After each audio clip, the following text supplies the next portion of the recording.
Occasionally in architecture, you come across clients with outrageous ideas. Those ideas lead the design in a completely different direction. Sir Dominic, you're the architect. Tell me what you've created here. Well, Sir Richard, we've created a modern medieval cellar door for Lysaght McGuigan of Lysaght McGuigan Wines. We started with a barn-shaped building in a field in the Hunter Valley, and we've done something unique inside. This is all about Lysagh's brand, and you'll see why when we get in there. Black was a key non-negotiable theme for Lysaght. We got that right from the beginning of the brief. Hot Hunter Valley climate, black's not the most environmentally sensitive colour to plant a building in. So we came up with the idea of using a reverse brick veneer building structure, using the Lysaght custom orb on the outside to keep a little bit of the heat away from the inside of the building. The architecture is one thing, but this project's really all about interiors. So I'd like to introduce Jodie to you, our interior designer. My knights in shining armour. Tell me a little bit about the interiors. It's an immersive experience. I think once you sort of meet Lisa, you'll understand that it's about creating this interior environment as an external expression of her and who she is. Lisa had the most wild ideas and concepts of any client I've ever worked with, and it was so much fun. So Rich, I think you might want to put that on. I better be prepared.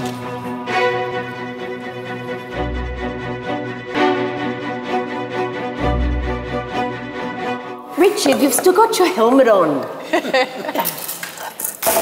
Do you need a hand? Yes. Turn around. Let me get it off, baby. Here we go. Whoa. Oh, welcome to Vamp, Richard. It symbolises everything I've ever thought my brand needed to be. It's all about how you look and having the inside being as strong as the outside. I always dreamt of being a goth, can you tell? And I'm fascinated with metal.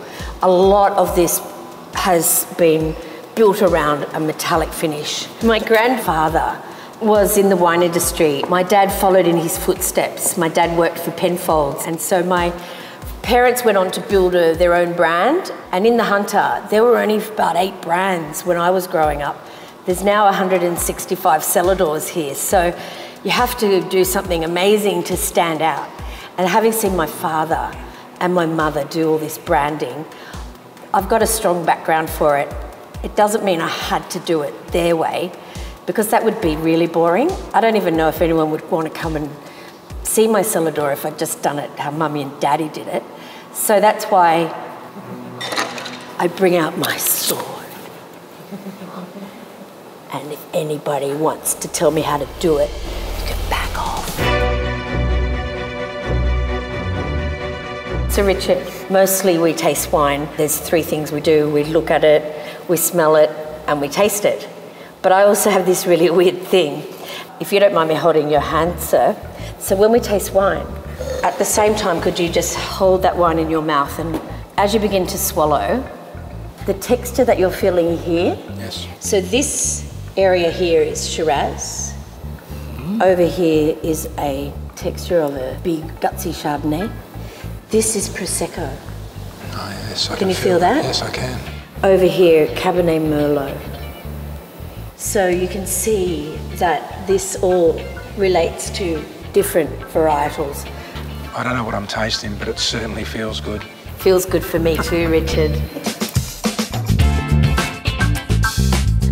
We created these chainmail tasting rooms on the side just to give the walls a bit of solidity, but with this really beautiful metal feeling to the space without closing it in too much. So. Where do you get chainmail from? Well, it's hard to get, but this one came from Germany. It's quite authentic chainmail. You couldn't stick a sword through it, that's for sure. The worst thing about a private tasting room is you're locked in, yes, or people can't see you. Yeah. And so this allows the ambience to be enjoyed by both sides of it. Yeah. And then it can create one big tasting room as well, which is great. And then down the end, we have the beautiful Lysaght McGuigan portrait, which went to the Archibald Prize, a beautiful portrait. I didn't paint it. It's the only piece of colour in the building. There's those labels. Oh yes, it's pewter actually. Magnificent. So this is that texture again that we're talking about on the bar and the bar fascia. And you can see my sword. Yep.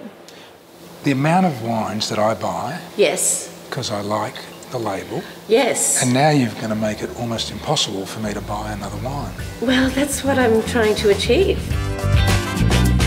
Oh, Sarah, getting ready for tonight?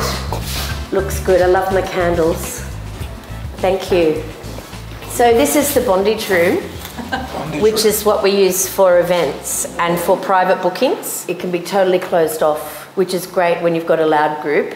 All these tables were custom made by some local artisans in Newcastle, designed to all fit together to create one big, long, luscious table of opulence with a suckling pig or two. Charles, another round of drinks for my guests. So Lisa, the success of this design is all about collaboration. This was a nightmare from the start. No,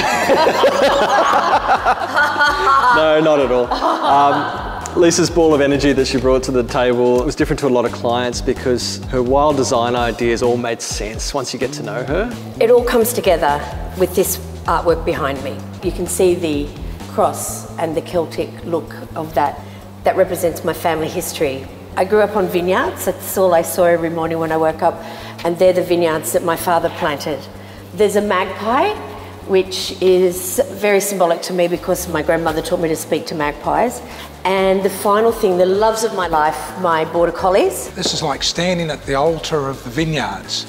Great wine, great food, and great design. And Richard, a bloody good time. Let's go and get that chainmail back on, babe.